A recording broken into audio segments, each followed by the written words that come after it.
On my recent Nana video, there were many comments suggesting I do a video all about Washington Square. Well, I did do one about a year ago, but just like the Nana video first time around, I didn't have that many subscribers, so YouTube don't really give you much promotion. Anyway, I've updated and I'm re-uploading this video in the hope it reaches a bigger audience who want to appreciate the good old days of Washington Square.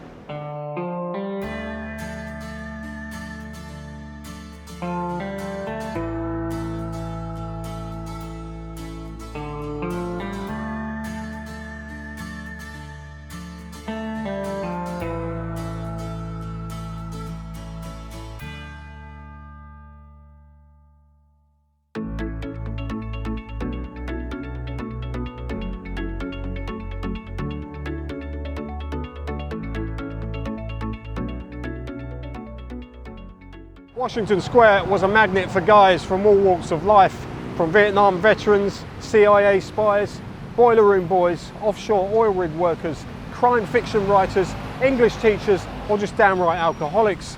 It was this mix of characters that made the place a mystery for some, or a sanctuary for many others.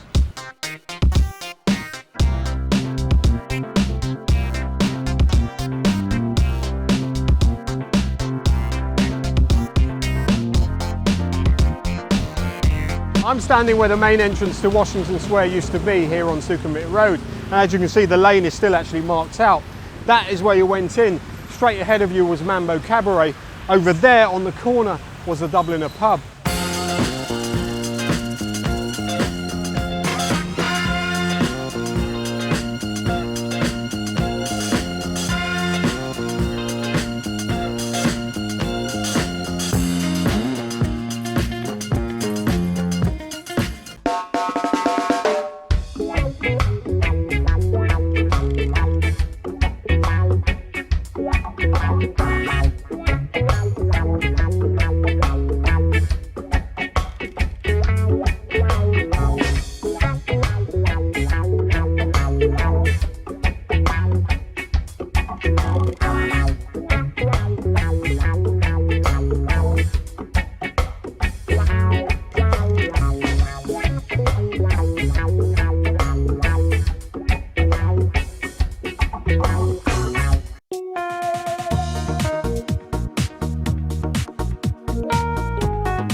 Scenes like this remind me of one celebrity visitor to Washington Square, in the fictional sense anyway. Created by Christopher G. Moore, this Italian-American detective met a whole host of characters in his adventures around Thailand, some of whom were definitely based on characters met by the author on his many visits to Washington Square.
While I was doing my research, I was looking for celebrity gossip stories from the past, you know, like pop stars and film stars caught with their pants down, but I couldn't find anything. But if darts players and crime fiction writers is up your street, then there most definitely has been a few celebrity visitors to Washington Square.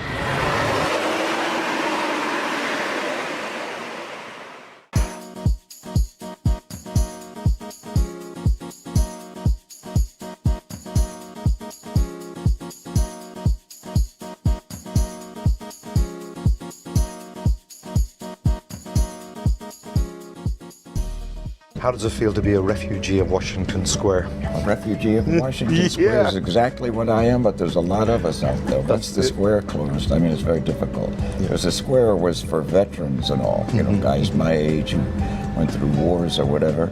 It wasn't, you know, go-go dancing or anything. This was middle-aged women and older guys, and we got along great with each other. And sometimes if somebody was drunk, the girls would put them in a taxi, go with them, make sure they got home all right. It was that kind of atmosphere. Camaraderie. And, yeah, camaraderie. You just don't have that in an ordinary bar, you know. No. Of course, we were all locals, and everybody knew everybody for years and stuff. So there's a lot of good relationships there over the years. Yeah. Silver Dollar, Lone Star was there. Silver Dollar, Texas Lone Star. I heard there was some rules to the bar. Oh, rules to the bar. Let me think. You didn't call, if you called Saigon, Ho Chi Minh City, you'd get thrown out. That's one thing. If you didn't like cowboy western, you better keep it to yourself, western music. Oh, yeah. And if you ever mistreated a girl, George, the owner, would, it's okay for him to yell at them because they knew he really loved it. But you did it and you'd be thrown out, yeah. Good rules to abide by.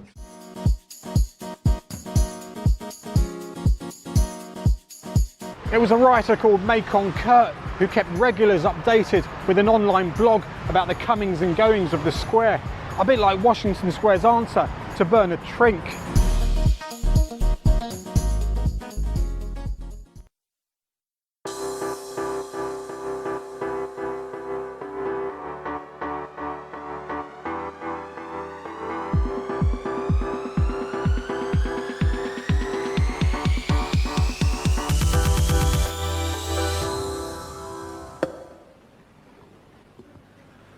So now low with the darts in the second leg. 180! The maximum. Once double 10. Eric Bristow from Stoke Newington becomes the 1980 Embassy Professional Champion of the World.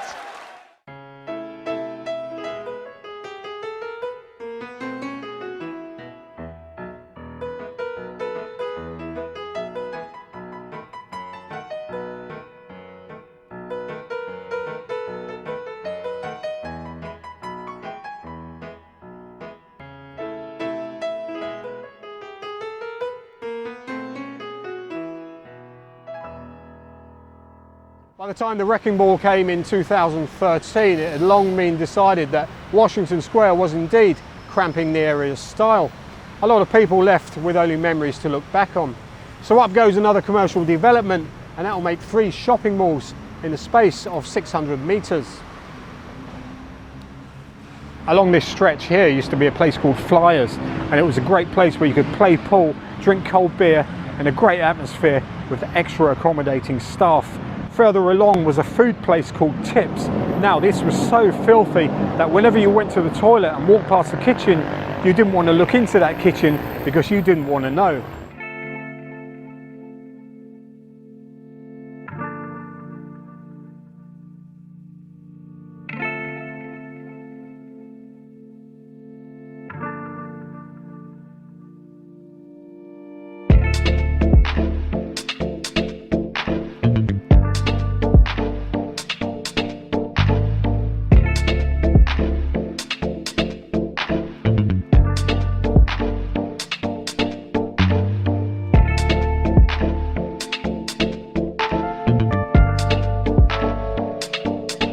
I used to know a guy who moved into that building when it was brand new.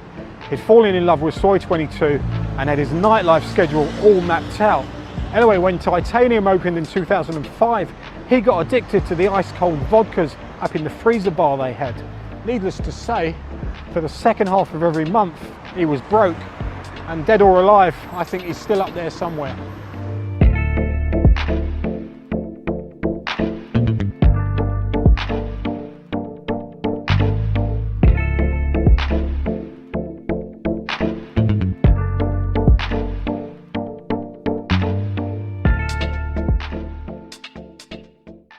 Well, looking around here now, the area is definitely a shadow of its former self.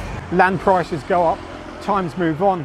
For a lot of people, Queen's Park Plaza's closure was a final nail in the coffin for the nightlife area around Soi 22.